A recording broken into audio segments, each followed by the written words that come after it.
सामान राम्रो छ, ढुक्क हुनुहोस्। थाहा छ त्यसैले त यही लिन आएको। गुणस्तरीय प्लम्बिङको भरपर्दो नाम मार्बल। दर्शकवृन्द नमस्कार, नेपाल लाइभको समय संवादमा स्वागत छ। म पुष्पा केसी। यो कार्यक्रममा हामी समसामयिक विषयमा केन्द्रित भएर कुराकानी गर्दै आएका छौँ। आज हामी नेपाली कांग्रेसको केन्द्रीय कमिटी बैठकमा उठेका विषय, त्यहाँभित्रको लोकतान्त्रिकरण, गुटगत र सत्ता केन्द्रित राजनीतिले देखिएको तिक्ततामाथि केन्द्रित भएर कुराकानी गर्दैछौँ। कुराकानीका लागि हामीसँग हुनुहुन्छ कांग्रेससँग वैचारिक निकटता राख्ने बुद्धिजीवी एवं राजनीतिक विश्लेषक पुरञ्जन आचार्य। स्वागत छ। हस्, धन्यवाद। सन्चै हुनुहुन्छ? ठिकै छ। अहिले कांग्रेसको केन्द्रीय समितिमा उठेका विषयलाई कसरी नियालिराख्नु भएको छ? जे जस्ता विषयहरू उठिराखेका छन् त्यसले कांग्रेसभित्र सुधारको सङ्केत गर्छ? पहिलो कुरो त सुधारको सम्भावनाको ढोका कांग्रेसले खोलेको छ। अहिलेको नेपालमा केही दुई तीनवटा पार्टीहरू छन्, खास गरी राष्ट्रिय स्तरका पार्टीहरू, नेपाली कांग्रेस, नेकपा एमाले, माओवादी र अरू केही पार्टीहरू। अहिले जुन ढङ्गले नेपाली कांग्रेसको केन्द्रीय कार्य समितिमा जुन एजेन्डा, चारवटा एजेन्डा राखेर छलफलहरू भए होइन, सरकारको बारेमा स्थानीय निकायको समीक्षा गरे, यी सबै कुराहरू जुन चाहिँ भयो त्यो चाहिँ, र त्यहाँ जुन ढङ्गको वातावरण थियो नि त्यो चाहिँ ऊर्जावानै थियो। त्यहाँ असहमतिका धेरै चाहिँ आवाजहरू त्यहाँ गुन्जिए। त्यस्तो कुरा पहिलो चाहिँ के छ भने नेपाली कांग्रेस बाहेक अरू पार्टीमा अहिले सुन्न छोडिएको छ। अहिले तपाईँ कल्पना पनि गर्न सक्नुहुन्न, केपी ओलीको चाहिँ विरुद्धमा उसको केन्द्रीय कार्य समितिमा कसैले एक शब्द पनि बोल्न सक्दैनन्। करिब प्रचण्डजीको पनि पार्टीको त्यही हालत छ। त यसपालिको नेपाली कांग्रेसले नेपाली कांग्रेसको भविष्यलाई मात्रै होइन, नेपाली कांग्रेसको भविष्यलाई त जोगाएको लक्षणहरू म देख्दैछु। धेरै युवाहरूको पार्टिसिपेसन छ, महामन्त्रीहरूले सक्रिय भूमिका खेलेका छन्। शेरबहादुरजीले त्यो एउटा उदात्त भावले पार्टी बहस पनि झन्डै एक हप्ता चलाउनु भयो। बोल्नेहरू पनि झन्डै 100+ पुगेका छन् होइन। र गर्मी बहसहरू, छलफलहरू, वाद विवादहरू, संवादहरू गठबन्धन गर्नुपर्छ कि पर्दैन, यहाँबाट सुरु भएको छ। अस्तिको स्थानीय निकायको निर्वाचन ठिक किसिमले गयो कि बेठिक किसिमले गयो, त्यहाँबाट सुरु भएको छ। सरकारका चाहिँ काम कारबाहीहरू चाहिँ किन यस्तो हुन्छन् भनेर सरकारले ल्याएका कैयन चाहिँ निर्णयहरूमाथि च्यालेन्ज भएको छ पदाधिकारीहरूबाट। यसपालिको शेखर कोइरालाले त 12 बुँदे चाहिँ राखेर चाहिँ कांग्रेस सभापति र पार्टी प्रधानमन्त्रीलाई त चाहिँ त्यसमा चाहिँ के छ भन्दा छलफलको लागि अगाडि बढाउन चाहिँ अनुरोधै गर्नुभयो होइन, म यो कुराहरू चाहिँ अगाडि सार्छु भनेर। गगन थापाहरूको, विश्वप्रकाशको उताबाटपट्टि पनि, मतलब जुन चाहिँ अहिले पार्टीमा दुईवटा द्वन्द्व चलिरहेको छ, राम्रो द्वन्द्व भन्छु म यसलाई चाहिँ, कसरी अगाडि जाने पार्टी भन्ने कुरामा कांग्रेसको शक्ति त वाद विवाद, द्वन्द्व, बहस, छलफलमै छ। यो पार्टीले भोलि जीवन्तता यसैबाट पाउँछ। त्यसै कारणले यो पटक कांग्रेस केन्द्रीय कार्य समितिको बैठक अब सम्पूर्ण 100% नै राम्रो भयो म यो भन्दिनँ। केही अधुरो अपुरोहरू छन्, केही आरोप प्रत्यारोपका विषय पनि उठे। त्यसमा सभापतिज्यूले यस्तै धेरै सताउने हो भने म फेरि विधान संशोधन गरेर अर्को पटक पार्टी सभापति उठ्छु भन्ने सम्मको पनि कुरा गर्नु होइन। सभापतिजीको दुईवटा अभिव्यक्ति चाहिँ अलिकति आश्चर्यजनक र चाहिँ गलत छ। त्यो पहिलो, सभापतिजीले आफ्नै केन्द्रीय समितिका सदस्यहरूलाई तिमीहरू चाहिँ सक्छौ भने एक्लै चुनाव उठेर देखाइदेऊ न भनेर भन्नु। अब तपाईँको यही टेलिभिजन मार्फतबाट या यो सञ्चार गृहबाट म चाहिँ प्रधानमन्त्रीलाई नै भन्छु, चुनाव जिताउने प्रधानमन्त्रीले नै हो, चुनाव जिताउने पार्टी सभापतिले नै हो। उहाँ यो पार्टीको कमान्डर हो। उहाँले आफ्ना केन्द्रीय सदस्यहरूलाई, आफ्ना कार्यकर्ताहरूलाई तिमीहरू एक्लै चुनाव जितेर देखाओ भनेर च्यालेन्ज फेक्नुभन्दा म चाहिँ कांग्रेसलाई चुनाव जिताएर देखाउँछु भनेर भन्नुपर्ने हो। यहाँनिर चाहिँ शेरबहादुरजीको चाहिँ यो महाभुल भन्छु म। यस्तो भुल पार्टी नेता, त्यो पनि आज झन्डै 7 वर्ष भयो उहाँ पार्टी सभापति हुनुहुन्छ र रनिङ प्राइम मिनिस्टर हुनुहुन्छ। हेर्नुहोस्, उहाँले यो भन्नुभन्दा पहिले 7 पल्ट सोच्नुपर्छ। त्यस्तै पार्टीको विधानले होइन उहाँलाई तेस्रो पल्टको लागि उठ्न दिँदैन। पार्टीको विधानभन्दा माथि उहाँ पनि हुनुहुन्न र उहाँले चाहिँ के छ भने तिमीहरूले मलाई यसै गरेर लखेट्छौ भन्ने चाहिँ म तेस्रो पल्ट पनि उठेर देखाइदिन्छु भन्ने जुन चाहिँ बाणी त्यहाँ प्रयोग गर्नुभएको छ, त्यसले चाहिँ उहाँ चाहिँ कांग्रेसप्रति चिन्तित हुनुहुन्छ जस्तो लागेन। शेरबहादुरजी अब कहीँ न कहीँ मलाई थाहा छैन उहाँको स्टेट अफ माइन्ड के छ होइन, तर उहाँले यो राजनीतिक भाषा बोल्नुभएको छैन।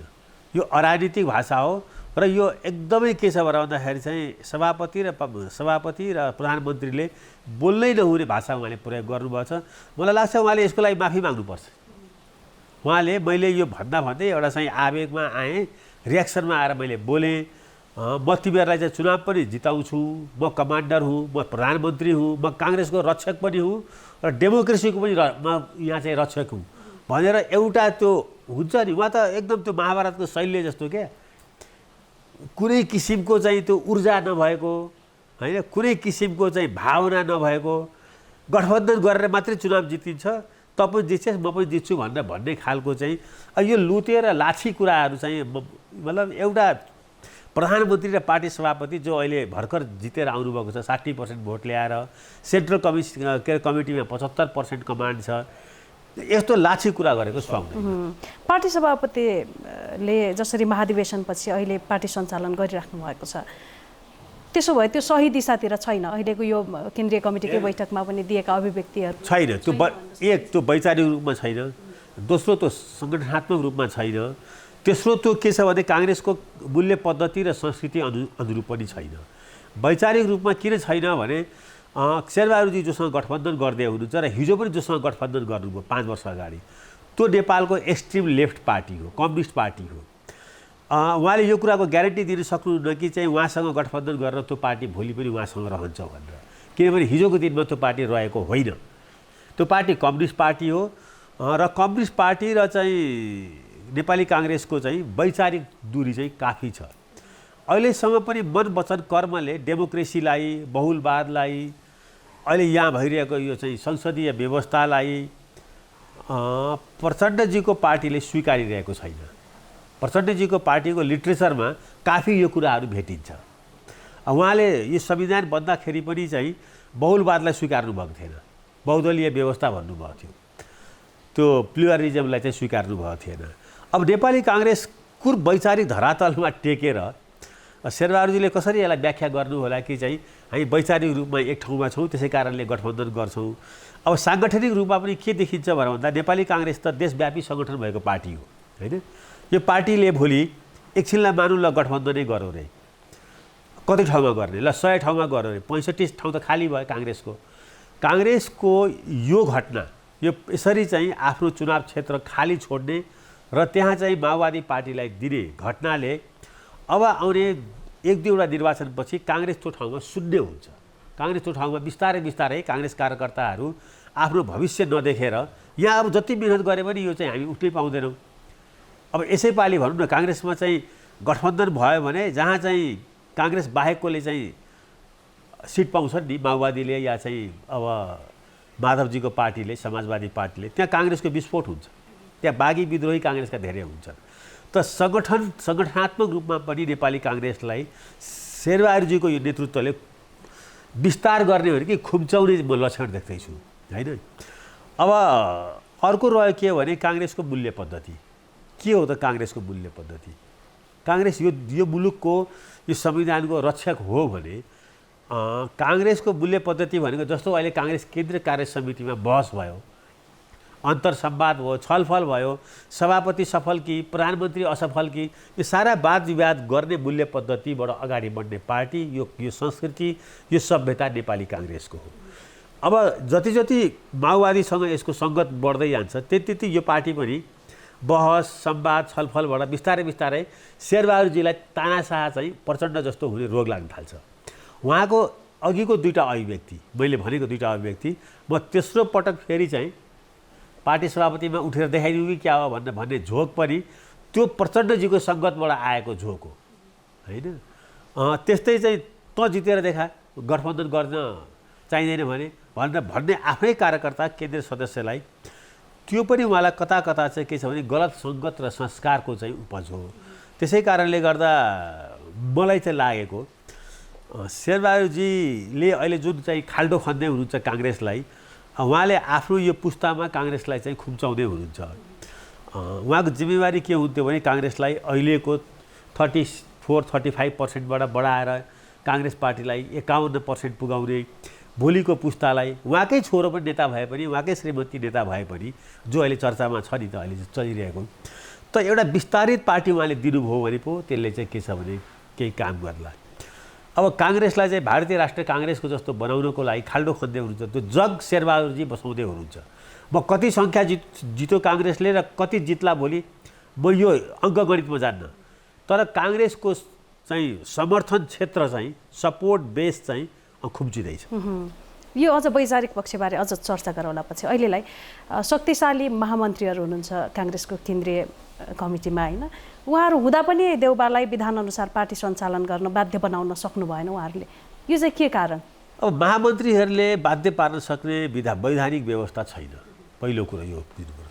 महामन्त्रीहरूले सभापतिलाई चाहिँ अब सहयोग गर्नुपर्छ, पहिलो कुरो त होइन। महामन्त्रीहरूले पार्टीको सचिवालय, पार्टीको अफिस चाहिँ कमान्ड कन्ट्रोल गर्नुपर्छ। अहिले जस्तो पार्टी अफिस चाहिँ ब्युरोक्रेसीले चलेको छ, अहिले जस्तो पार्टी अफिस चाहिँ अब भनौँ न हार्नेहरूले चलाएका छन् होला, चुनाव महाधिवेशनमा हार्नेहरूले, होइन? म कसैको नाम लिन चाहन्न। पार्टी अफिसमा 2 महामन्त्री युवा महामन्त्रीहरू जितेका छन्, त्यो पार्टी अफिस कम्प्लिटली तिनीहरूको कमान्डमा हुनुपर्छ। उपसभापतिहरूको काम के हो भने सभापति नहुँदाखेरि बैठकको अध्यक्षता गर्ने, सभापतिको अनुपस्थितिमा चाहिँ बैठकलाई इनिसिएट गर्ने काम हो। त्यसकारणले गर्दा महामन्त्रीहरूले आफ्नो भूमिका, विधानले दिएको भूमिका गर्नुपर्छ। महामन्त्रीहरूले ड्राइभ पनि गर्नुपर्छ, राजनीतिक चाहिँ महामन्त्री हुन् भने। र यसपालि म यो कुरो पत्याउन तयार छैन, यसपालिको केन्द्रीय कार्य समितिमा 2 महामन्त्रीहरूले सभापतिलाई चाहिँ एउटा च्यालेन्ज फ्याँकेका छन्।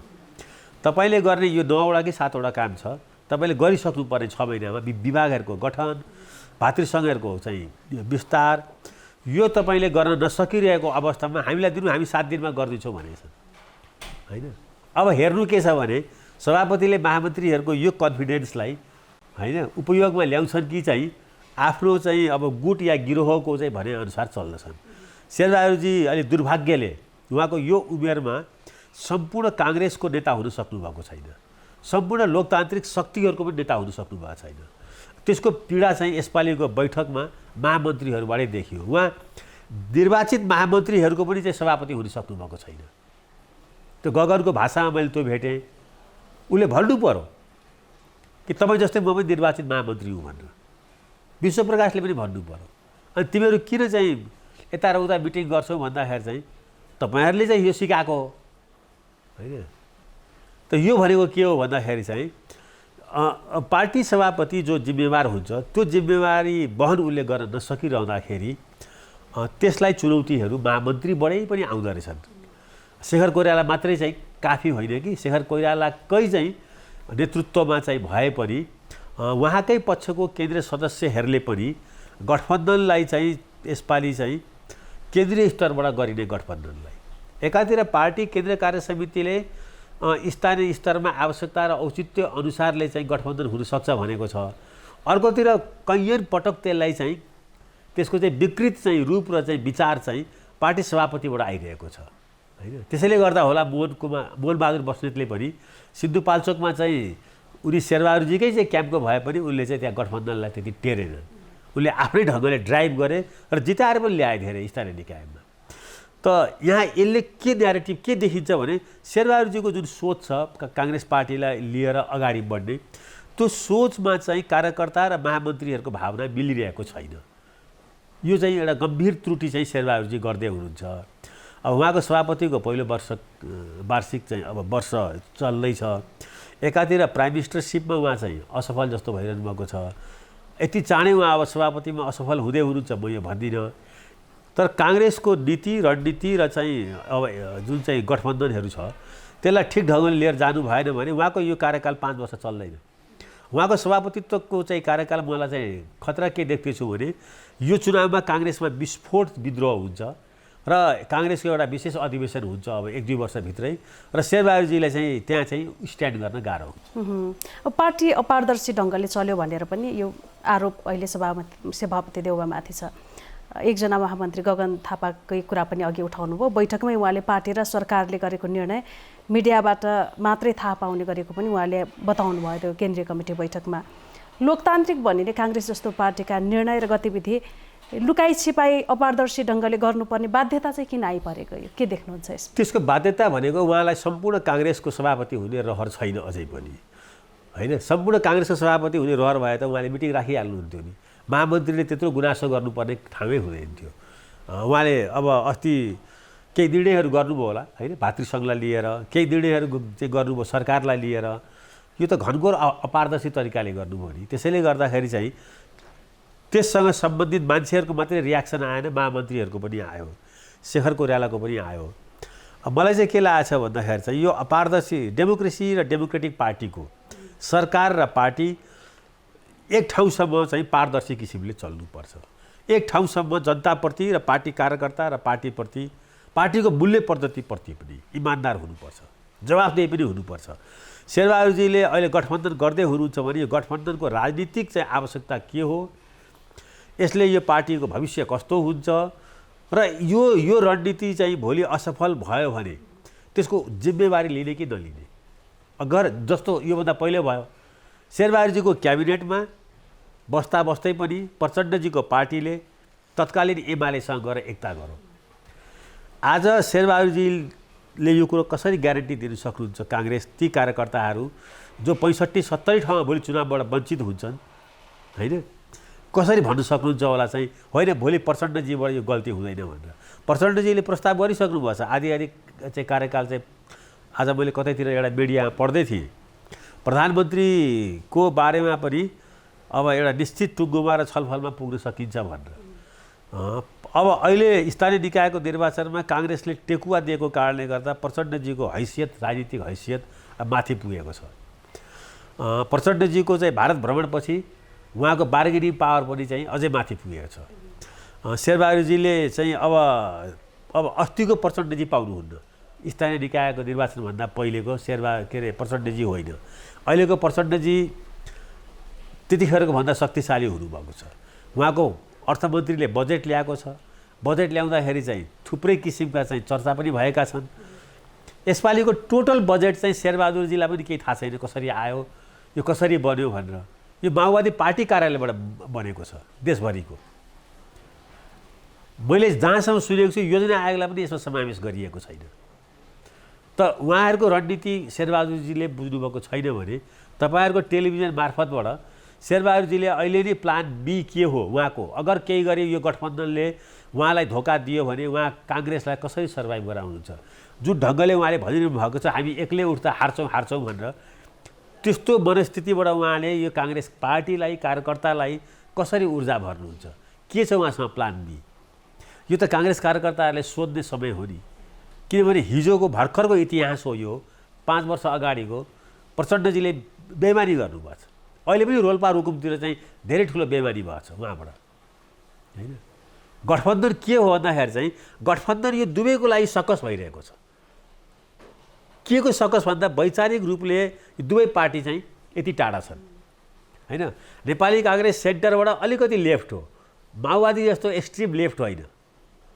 सेन्टरबाट नेपाली काङ्ग्रेसलाई विश्वप्रसाद कोइरालाले यसको फाउन्डर मेम्बरहरूले यो पार्टीलाई निर्माण गर्दाखेरि यो देशको चाहिँ गरिबी, यो देशको अवस्था, यो देशको चाहिँ सुधार गर्नुपर्ने एरिया बुझ्दाखेरि यसका फाउन्डर मेम्बर बीपी कोइराला, सुवर्ण शमशेर, गणेश मान, कृष्णप्रसाद भट्टराईहरूले यसलाई सेन्टरबाट राइटतिर लग्न सकिँदैन, सेन्टरबाट लेफ्टतिर लिएर जान सकिन्छ भने। त प्रचण्डजीको पार्टी एक्सट्रिम लेफ्ट हो। त्यहाँ केही कुराहरू छन् जुन चाहिँ वैचारिक रूपले एक्सट्रिम लेफ्टले काङ्ग्रेससँग आएर मिल्दैन जब विचारको कुरा आउँछ। अब विचारै मान्दिनँ, मूल्य पद्धति नै हामी चाहिँ उपयोगवादी छ हाम्रो भन्ने सोच चाहिँ प्रचण्डजीको छ भने त्यही तालिम प्राप्त चाहिँ शेरबहादुरजी पनि म देखिरहेको छु। त्यस्तो हुँदैन। कहीँ न कहीँ गएर त मूल्य पद्धति नटेक्ने हो भने यो पार्टी जीवन्त बन्दैन, बाँच्दैन। अब पछिल्लो महाधिवेशनपछि गुटगत गतिविधि नहुने अपेक्षा गरिएको थियो त्यो काङ्ग्रेस वृत्तमा, तर सभापतिमा हारेका शेखर कोइरालाकै नेतृत्वमा निर्वाचित उपसभापति र महामन्त्रीहरू संलग्नतामा गुटगत बैठकहरू बसिराखेको भनेर केन्द्रीय कमिटीकै बैठकमा पनि यो कुराहरू उठे। गुट जीवित रहँदा काङ्ग्रेसभित्रको शक्ति सङ्घर्षले सही दिशा पाउँछ? होइन, गुट चाहिन्छ पार्टीमा। पार्टी भनेर गुट चाहिन्छ, गिरोह हुनु हुँदैन। शेरबहादुरको झन्डै गिरोह जस्तो छ, होइन? के अरे पार्टीमा विभिन्न गुटहरू हुन्छ क्या। एउटा वैचारिक गुट हुन्छ जसले चाहिँ के छ भने काङ्ग्रेस पार्टीलाई खबरदारी गर्छ, यो विचार यो। अर्को रणनीतिक गुटहरू हुन्छ। अर्को चाहिँ जितेर गएकोले चाहिँ पार्टीलाई गलत दिशा दिएको छ भने पार्टीको आन्तरिक जीवनलाई सुधार गर्नको लागि भित्रै अपोजिसन पनि हुन्छ। त्यो पार्टीभित्रको प्रतिपक्षको भूमिकामा आज शेखर कोइराला हुनुहुन्छ होइन। त्यही पार्टीभित्र चाहिँ सभापतिलाई सघाउने र सभापतिलाई ठिक ठाउँमा ल्याउने र पार्टीलाई जीवन्त राख्ने ठाउँमा आज चाहिँ महामन्त्री द्वयहरू छन्। त्यसै कारणले यो सोच्नु हुँदैन। यो के सोच्नु हुँदैन भने पार्टीभित्र विभिन्न किसिमका धारहरू हुन्छन् एउटै पार्टीमा पनि। अहिले काङ्ग्रेस पार्टीमा वैचारिक रूपमा पनि धारहरू छ। कसैलाई संहिता चाहिँदैन, कसैलाई धर्मनिरपेक्षता चाहिँदैन होइन, कसैलाई चाहिँ के छ भन्दाखेरि समानुपातिक चाहिँदैन, कसैलाई समावेशी पनि चाहिँदैन। यी सबै कुराहरू चाहिँ पार्टीभित्र एउटा विभिन्न किसिमले वैचारिक धारहरू बन्छ। अर्को गुट बन्छ, अवसर लिने गुटहरू बन्छ। पार्टीभित्र गुटलाई त्यति अस्वाभाविक मानिँदैन त्यो। तर अगर त्यो गुट चाहिँ वैचारिक धरातल टेकेको छ भने त्यसले पार्टीलाई जीवन्त बनाउँछ। नेपाली काङ्ग्रेसले यसपालि त्यो कुरा प्रमाणित गरेको छ कि पार्टीभित्र गुट चाहिँ म यो काङ्ग्रेसको पक्षमा म धेरै चाहिँ अहिले बोल्नुपर्ने कारण के हो भनेर भन्दाखेरि चाहिँ म धेरै आलोचनात्मक टिप्पणी गर्छु काङ्ग्रेसको। म काङ्ग्रेसको निन्दा चाहिँ गर्न सक्दिनँ। अहिले तपाईँले मलाई पृष्ठभूमिमा काङ्ग्रेस बुद्धिजीवी भन्नुभयो नि, म तपाईँसँग अहिले यसरी बोलिरहँदाखेरि म हत्तपत्त म लेख्दाखेरि पनि म भरसके काङ्ग्रेस बुद्धिजीवी हुन्न। म वैचारिक निकटता काङ्ग्रेसले बोकेको भ्यालुसँग छु। काङ्ग्रेसले केही यस्तो भ्यालु बोकेको छ जोसँग म टाढिन सक्दिनँ। कम्युनिस्टले एउटा यस्तो भ्यालुहरू चाहिँ बोक्छ जोसँग म नजिक हुन सक्दिनँ। मेरो समस्या त्यहाँ हो। काङ्ग्रेसले फ्रिडम, इन्डिभिजुअल फ्रिडमलाई महत्त्व दिन्छ। यो मेरो जीवन दर्शन हो होइन। त्यो कारणले हो। त्यसै कारणले म काङ्ग्रेसको आलोचना गर्छु। आलोचना त नेपालको एकीकरण गर्ने पृथ्वीनारायण शाहको पनि हुनसक्छ नि। आलोचना त योभन्दा ठुलो किन भएन नेपाल एकीकरण त्यो पनि भन्न सकिन्छ। तर पृथ्वीनारायण शाहले गरेको कार्यलाई निन्दा गर्न सकिँदैन नि, त्यसलाई त गौरव गर्न सकिन्छ नि। त्यस्तै काङ्ग्रेसले बोकेका केही मूल्य पद्धतिहरूको चाहिँ प्रशंसा गर्न सकिन्छ, गौरव गर्न सकिन्छ। केही मूल्य पद्धति र केही सत्सङ्गहरू खराब हुँदैछन् भनेर त्यसको आलोचना गर्न सकिन्छ। र त्यसको नेतृत्व र सार्वजनिक जीवनमा प्रधानमन्त्री र चाहिँ सभापति भएको हुनाले शेरबहादुरले ठिक ढङ्गले भूमिका खेल्नुभएको छैन भनेर भन्न सकिन्छ। यो अहिले काङ्ग्रेसको बैठकले गर्नुपर्ने निर्णय के हुन्छ उसो भए, जसले काङ्ग्रेसको चाहिँ यो समयको आवश्यकता बुझेको होइन? त्यो त अब मलाई सोध्नुहुन्छ भने त नेपाली काङ्ग्रेस एक्लै चुनाव लड्छ 165मा। केही चाहिँ गठबन्धनकारी शक्तिहरूलाई चाहिँ नेताहरूलाई चाहिँ 5-7-10 वटा सिटमा एडजस्ट गर्नुपर्छ भने त्यहाँ चाहिँ सकिन्छ। नेपाली काङ्ग्रेस 165 ठाउँमा उठ्छ। नेपाली काङ्ग्रेस चाहिँ अब रूपान्तरित हुन्छ, युवाहरूलाई यसमा अवसर दिन्छ। र नेपाली काङ्ग्रेसको मेनिफेस्टो पनि 2 लाइनको हुन्छ। यसले अब गरिबीलाई चाहिँ झन्डै चाहिँ 1 डिजिटमा ल्याउँछ गरिबीलाई होइन। र चाहिँ काङ्ग्रेस के छ भनेर भन्दाखेरि चाहिँ अब नयाँ काङ्ग्रेस हुन्छ भनेर अलिकति सशक्त युवाहरूलाई अगाडि सारेर चुनावी क्याम्पेनमा पार्टीमा शेखर कोइराला र शेरबहादुर देउपाले चाहिँ एकै ठाउँमा उभिएको सन्देश दिएर अगाडि जाने हो भने म तपाईँको अहिले यही टेलिभिजन मार्फतबाट भन्छु, आजको दिनमा काङ्ग्रेसले बहुमत कमान्ड गर्छ। म फेरि यो हावामा यो कुरा गरिरहेको छैन। कम्युनिस्ट डिभिजन छ, कम्युनिस्टको भोट काटिन्छ होइन। काङ्ग्रेसमा के छ भनेर भन्दाखेरि चाहिँ अहिले एक किसिमको काङ्ग्रेसको चाहिँ देशव्यापी चाहिँ जुन ढङ्गको चाहिँ सङ्गठन चाहिँ स्थानीय निकायको निर्वाचन, पार्टीको चाहिँ अब 14औं महाधिवेशनको ऊर्जा र अहिले के छ भन्दाखेरि चाहिँ भर्खर भएको महाधिवेशन, यो सबैबाट चाहिँ एउटा सकारात्मक वेभ देशभरि क्रिएट गर्न सक्यो भने कैयन कमी कमजोरीको बावजुद पनि नेपाली काङ्ग्रेस राम्रो लार्जेस्ट पार्टी या बहुमतको नजिक पुग्थ्यो। तर दुर्भाग्य के छ भने यसको कमान्डर चाहिँ शैल्य भएका छन्। यसमा अघि वैचारिक पक्षलाई नि अहिले जोड दिइराख्नु भएको छ। त्यो वैचारिक पक्षतिर जाउँ। अब काङ्ग्रेस मात्रै होइन, सम्पूर्ण पार्टीहरू नै किचलोबाट अहिले गुज्रिराखेको अवस्था छ। किन पार्टीभित्र यस्तो हुन्छ, के देख्नुहुन्छ यसका पछाडि? हेर्नुहोस्, नेपालका पार्टीमा नेपालको पार्टीको इभोल्युसनमा होइन, चाहे काङ्ग्रेसको होस् चाहे कम्युनिस्टहरूको होस्, धेरै चाहिँ दार्शनिक पक्षबाट या आध्यात्मिक पक्षबाट चाहिँ नेताहरू उत्पादन भएका छैनन्। अधिकांश नेताहरू चाहिँ फर्स्ट जेनेरेसनले जसले चाहिँ आधार स्तम्भ राखे नेपालमा, चाहे मार्क्सिजमको होस् चाहे चाहिँ अब डेमोक्रेसीको होस् होइन, ती नेताहरू चाहिँ त्यागी थिए। ती नेताहरू चाहिँ अब दार्शनिक र सैद्धान्तिक रूपले चाहिँ अटल थिए। जस्तो उदाहरण दिएर भन्न सकिन्छ, नेपाली काङ्ग्रेसमा विश्वप्रसाद कोइराला या गणेशमान सिंह या कृष्णप्रसाद भट्टराई जसले यो पार्टी निर्माण गरे, तिनीहरू सब क्वालिफाइड पढे लेखेका 1 से 1 विद्वान, संसारसँग कम्पिट गर्ने खालका छन्। सुवर्ण शमशेरहरू। यतातिर तपाईँ हेर्नुहोस् नेपालको कम्युनिस्ट आन्दोलनमा 1 से 1 पढे लेखेका मान्छेहरू छन् होइन। पुष्पलाल छन् श्रेष्ठ, मनमोहन अधिकारी छन् होइन, तुलसीलाल अमात्य थिए। यी नेताहरूले एउटा भावधारा, त्यतिखेरको संसारमा चलेको दुईटा विचार, एउटा प्रजातान्त्रिक विचार, अर्को केही चाहिँ साम्यवादी विचार, यो दुईटा विचारधारालाई चाहिँ नेपालमा पनि प्रयोग गर्ने र नेपाली जनताको समृद्धिको यात्रा यसबाट हुन्छ भनेर नेपाली भूमिमा पनि आयो, अगाडि आयो। संसारको हावा आएको हो। अब दुर्भाग्यले के हो भने ती सबै चाहिँ फाउन्डर मेम्बरहरूका अनुयायीहरू शेरबहादुरजी बिपी कोइरालाको पछि लागेर गिरिजाप्रसाद कोइरालाको पछि लागेर नेता भए। उनीमा आफूमा नेता हुन सक्ने गुणहरू कमै थिए। वैचारिक रूपमा कम छ, सङ्गठनात्मक रूपमा कम छ नि, त्यो हामी देख्छौँ नि, त्यो त फ्याक्ट हो नि। तर प्राविधिक रूपले काङ्ग्रेसको सभापति भइरहेका छन्, 5 पल्ट चाहिँ प्रधानमन्त्री पनि भइरहेका छन्। नेकपा एमालेमा पनि नेताहरू के छन् भने नेता हुनको लागि थिएन, कार्यकर्ता हुनको लागि पार्टी बनाएका थिए। पुष्पलालको पछि लागेर, मनमोहनको पछि लागेर, या तुलसीलालको या केशरजङ रायमाझीको या विभिन्न चाहिँ चारु मजुमदार या कालु सन्यालको चाहिँ अब नक्सलाइट मुभमेन्ट चाहिँ जुन उता भयो त्यसको नकल गरेर म पनि यहाँ पनि नेतै हुन्छु भनेर लागे। तिनीहरूले आफूलाई चाहिँ यो मुलुकको सामाजिक आर्थिक चाहिँ ट्रान्सफर्मेसनको लागि, जस्तो यहाँको गरिबी, यहाँको जाति प्रथा, यहाँ महिलामाथि भएको विभेद, यहाँ भएका चाहिँ धार्मिक कुरीतिहरू, त्यसलाई लिएर उनीहरू त्यो बुझेर हामी समाजको रूपान्तरण गर्छौँ भनेर नेता हुनुको लागि प्रयत्न गरेनन्। उनीहरूको नेता हुने प्रयत्न अब के हो, अब नेता अरू थिए, त्यसलाई अनुयायी यी भए।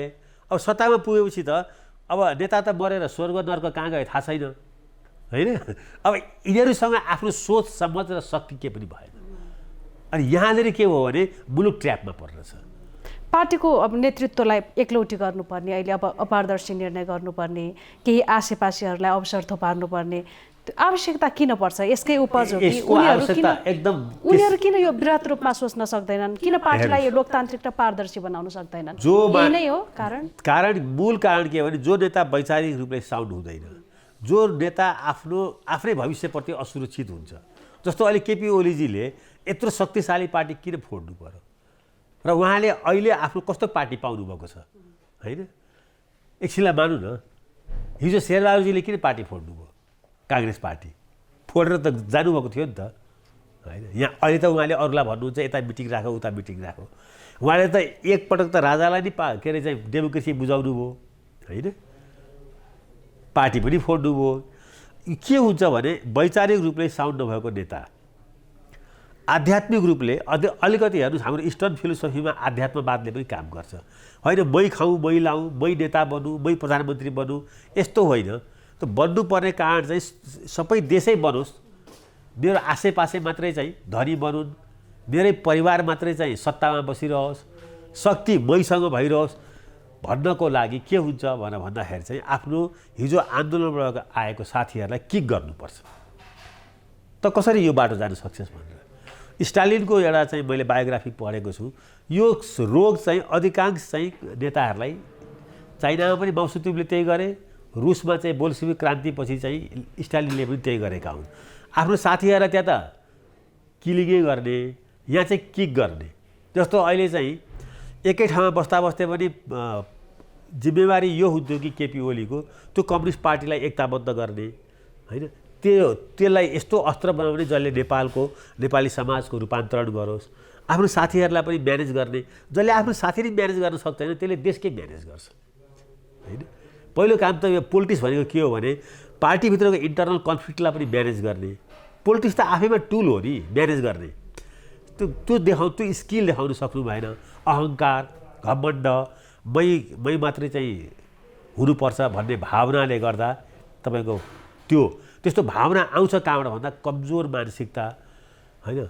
अनि सोचमा चाहिँ अलिकति के छ भने वैचारिक रूपमा कमजोर मानसिक रूपमा कमजोर, आध्यात्मिक रूपमा चाहिँ जिरो, एकदमै भौतिकवादी चाहिँ सोचले अरूलाई चाहिँ के छ भने अरूलाई पेलेर हिँड्ने नेपाली शब्दमा भनौँ न। अब अहिले त सबैजसो पार्टीमा सत्तामा कसरी पुग्ने भन्ने नै मुख्य सोच देखिन्छ। अहिले प्रतिपक्षमा रहेको एमाले मङ्सिरपछि सत्तामा जाने भनिरहेको छ। अर्कोतिर सत्तामै रहेका काङ्ग्रेस, माओवादी र एकीकृत समाजवादीले भने मङ्सिरपछि पनि फेरि सत्तामै रहने उपाय खोजिराखेका छन्, यो गठबन्धनका नाममा होस् अथवा अन्य केही यी विषयमा। पार्टीहरूमा विचारको पक्ष भने कमजोर नै देखिन्छ। हामीले यत्रो चर्चा पनि गऱ्यौँ। अहिले सत्ता केन्द्रित राजनीतिले पार्टीहरूमै विभाजन ल्याएको पनि देखिन्छ। हाम्रा पार्टीहरू विघटनतिर जान लागेका हुन्, यो देखिन्छ, यो भन्न सकिन्छ? यो प्रश्न चाहिँ गम्भीर हो। यो प्रश्न कहाँनिर गरेर पार्टीहरू विघटन हुने चाहिँ सम्भावना व्यापक छ। पहिला सुरु पार्टीहरूले जाने त सत्तामै हो। पार्टीको सत्ताको मात्रै मुख्य सोच। अब सुन्नु, पार्टीहरूले जाने सत्तामै हो। पार्टीहरूले के हुन्छ, पार्टी बन्छ नि चाहिँ के लागि भने एउटा विचार बोक्छ, त्यो विचार भनेको म्यासेज हो, अनि त्यो म्यासेजलाई चाहिँ अगाडि बढाउने मेसिन भनेको पार्टी सङ्गठन हो, र पार्टी सङ्गठनलाई ऊर्जा भर्ने चाहिँ मेसेन्जर चाहिँ नेता हो। यो तीनटा M is equal to party हो। पार्टीसँग म्यासेज पनि छ, मेसिन पनि छ र मेसेन्जर पनि छ भने त्यो पार्टीले यो तिनटै कुरालाई लिएर सत्तामा जान्छ। सत्तामा गइसकेपछि उसले अब चाहिँ पार्टी के हुन्छ भने त्यो चाहिँ अब पार्टीको, अब सत्तामा गएको पार्टी चाहिँ पार्टीको हुँदैन, त्यो देशको हुन्छ।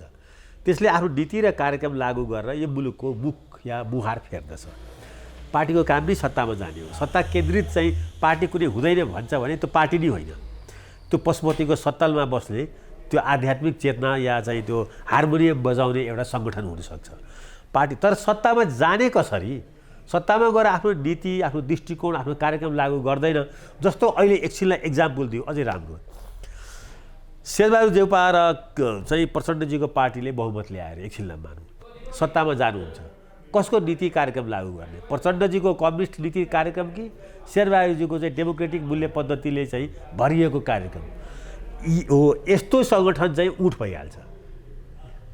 सबभन्दा राम्रो चाहिँ सृष्टि गर्छु भनेर चाहिँ ब्रह्माजीले बनाएको उठ भएको छ अरे, होइन? खुट्टा एउटा, टाउको यस्तो उछिटिएको, त्यस्तै चाहिँ यो गठबन्धन चाहिँ उठ भइरहेको छ। सत्तामा जान्न भन्ने पार्टी बेइमान हो।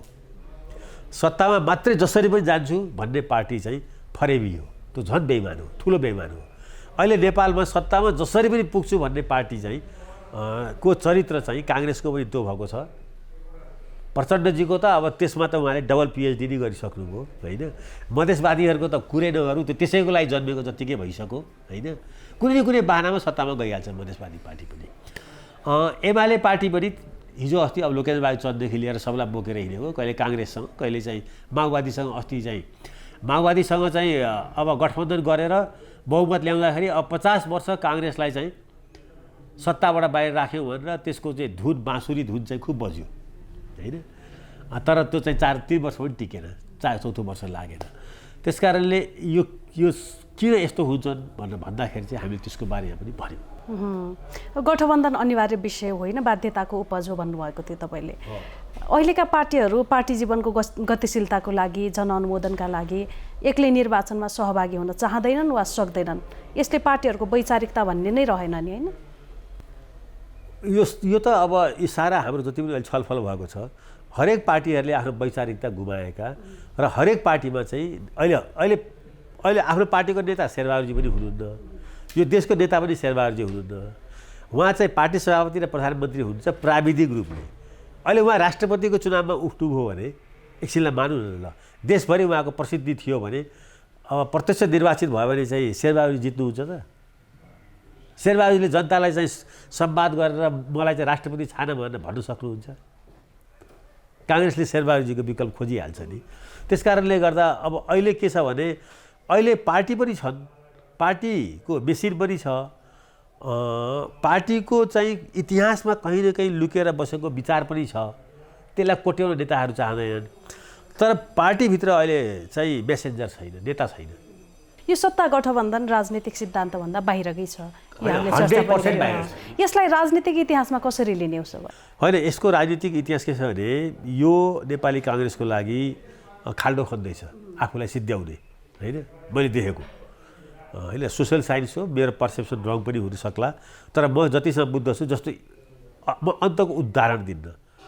भारतमा भारतीय राष्ट्रिय काङ्ग्रेसले एउटा सानो इक्जाम्पल दिउँ, उत्तर प्रदेश भन्ने जो एउटा चाहिँ ठुलो चाहिँ एउटा देशै हुनसक्थ्यो थियो, त्यहाँ चाहिँ एकपटक के गर्यो भने बडो उदार भावले एलायन्स गर्यो समाजवादी पार्टीसँग, बडो उदार भावले। त्यो दिनदेखि त्यो पार्टी त्यो स्टेटमा सबभन्दा ठुलो स्टेटमा समाप्त भएको। आजसम्म त्यसले त्यहाँ चाहिँ 2टा पनि सिट जित्न सक्दैन मेम्बर अफ पार्लियामेन्ट, होइन। पार्टी कसरी डिक्लाइन हुन्छ, पार्टी कसरी राइज हुन्छ, पार्टीमा सङ्ख्या जित हारले होइन, पार्टीको उपस्थिति, त्यसको विचार सङ्गठन नै पनि ठुलो कुरा हुनसक्छ भन्ने कुरा चाहिँ इन्डियन नेसनल कङ्ग्रेसले नबुझिरहँदाखेरि दुर्भाग्यले के हो भने चाहिँ आज त्यस्तै चाहिँ नेपालमा पनि नेपाली काङ्ग्रेसले नबुझिरहँदाखेरि यो अवस्था आएको हो। अब मलाई के लाग्छ भन्दाखेरि चाहिँ अब तपाईँको यो इन्टरभ्यू सबैले हेर्नु नेताहरूले र अलिकति भए पनि बुद्धिको बिर्को खुलोस्, होइन। Party Congress party regional party पनि होइन, माओवादी पार्टी पनि हिजोको दिनमा त सबभन्दा लार्जेस्ट पार्टी भएको हो नि। माधवजीको पार्टीलाई पनि के थियो भने पार्टी सङ्गठन बनाउने अवसर यही नै हुन्छ, स्थानीय निकायको हुन्छ, यो प्रदेशको हुन्छ, यो हुन्छ। तर नेपालमा नेताहरू यस्तो कमजोर मानसिकताका भए कि म एक्लै केही गर्न सक्दिनँ भन्ने हो, अरूको बुझिन्छ। काङ्ग्रेस पार्टीको यो अहिले सोच चाहिँ अहिले आइरहेको सोच जुन छ नि काङ्ग्रेस पार्टीको गठबन्धनको बारेमा बोल्ने चाहिँ काङ्ग्रेसै हुँदैन कि जस्तो भएको छ अहिले। यो चाहिँ के छ भन्दाखेरि चाहिँ खतरनाक एउटा मानसिकता हो। यसलाई चाहिँ के छ भन्दाखेरि चाहिँ यो अलिकति ठिक छ, अलिकति गठबन्धन व्यवहारवादी भएर कहीँ 2, 4, 5, 10 ठाउँमा चाहिँ गर्नुपर्छ भने त्यो स्थानीय निकायले गरिहाल्छ नि, त्यसको आवश्यकता र औचित्य हेरेर। तर सेन्ट्रल लेभलबाट यो गर्दाखेरि चाहिँ मलाई के लाग्छ भने भोलिको दिनमा आज अहिले केही हुँदैन। शेरबहादुरजीहरूले यस्तो एउटा कमजोर काङ्ग्रेस छोडेर जानुहुन्छ जो भाइ पुस्ताले चाहिँ उहाँहरूलाई चाहिँ धिक्कार्ने छ कि चाहिँ यत्रो ठुलो नेसनल पार्टी 2/3 पनि ल्याएको इतिहासमा आज यसरी चाहिँ हामीलाई खुम्च्याइदिनु भयो भनेर। त्यसले गर्दाखेरि चाहिँ अब इतिहासप्रति मलाई केही जिम्मेवारी छैन, म इतिहास जान्दिनँ, अहिले मेरोलाई सत्ता सब कुरा हो भन्ने जुन सोच छ अहिलेको राजनीतिमा खास गरी शेरबहादुरजीको, अब त्यो हो भने त अब गठबन्धनले फेरि उहाँलाई 1-1.5 वर्षको लागि प्रधानमन्त्री देला, चुनावपछि पनि फेरि प्रचण्डजीलाई पनि देला। तर अब त्यतिको लागि राजनीति गर्ने हो भने त त्यति त चाहिँ हिजोको दिनमा राजाहरूले पनि दिन्थ्यो होला, होइन, यतिको मान्छेलाई। त्यो मलाई लाग्छ त्योभन्दा माथिको राजनीति गर्ने हो भने नयाँ ढङ्गले सोच्नु। अब वामपन्थी र लोकतान्त्रिक सिद्धान्तमा पार्टीहरू विचार र विश्लेषण गर्ने गरेका थिए अहिलेसम्म। अब त सबै दल एकै भयो भन्ने पनि छ, खालि नाममा चाहिँ अब कम्युनिस्ट राख्ने कि नराख्ने, यता चाहिँ अब लोकतान्त्रिक भनेर झुन्ड्याउने कि नझुन्ड्याउने भन्ने मात्रै विषय रह्यो। अलिकति के छ भने व्यवहारवादी भन्छन् क्या, जस्तो अब मन्त्रालयमा काम गर्नेहरूले अलिकति नैतिकवान अलिक सिद्धान्तवादी छन् भने त्यहाँ चाहिँ हाकिमहरूले के भन्छन् भने अलिक व्यवहारवादी बन्न भन्छन् क्या। व्यवहारवादी भनेको अलिक घुसघुस खाए त धेरै सिद्धान्त मात्रै नडकार भन्छन्। अहिलेको नेपालको राजनीतिलाई सत्ताबाट हेर्दाखेरि चाहिँ सबै एउटै देखिन्छ, छुट्टा छुट्टै ब्यानर चाहिँदैन, सबै राजापक्षकै परिवार जस्तो देखिन्छन्। श्रीलङ्कामा सबै क्याबिनेटदेखि लिएर सेना, प्रहरी, प्रधानमन्त्री, राष्ट्रपति सबै राजापक्ष थिए नि। यहाँ चाहिँ परिवार र थरहरू भिन्दै भए पनि, पार्टी ब्यानर भिन्दै भए पनि सत्ता स्वार्थ र चाहिँ त्यो चाहिँ त्यसलाई कब्जा गर्ने नाममा सबै राजापक्ष परिवारै छन्, चाहे त्यो चाहिँ काङ्ग्रेसका हुन् चाहे चाहिँ त्यो कम्युनिस्टका हुन्। अब यो त्यो अर्थमा भिन्दै चाहिँ राख्नु पर्दैन। तर त्यस्तो काठमाडौँमा केही मुठीभर छन्, तल त्यस्तो छैन। तल के छ भने अहिले पनि तलका जति वैचारिक रूपले स्ट्यान्ड गर्छन्, म मोरङबाट भर्खरै आएको विराटनगरमा के छ भने कम्युनिस्टसँग मिल्नु हुँदैन भन्ने छ। कम्युनिस्टसँग मिलेको कारणले गर्दा त्यहाँ चाहिँ के छ भने उपमेयर हारियो भन्ने छ, मेयर जितियो भन्ने छ। त्यस्तो अरू ठाउँमा पनि छ, होइन। कैयौँ ठाउँमा कैयौँ प्रश्नहरू उठेका छन्।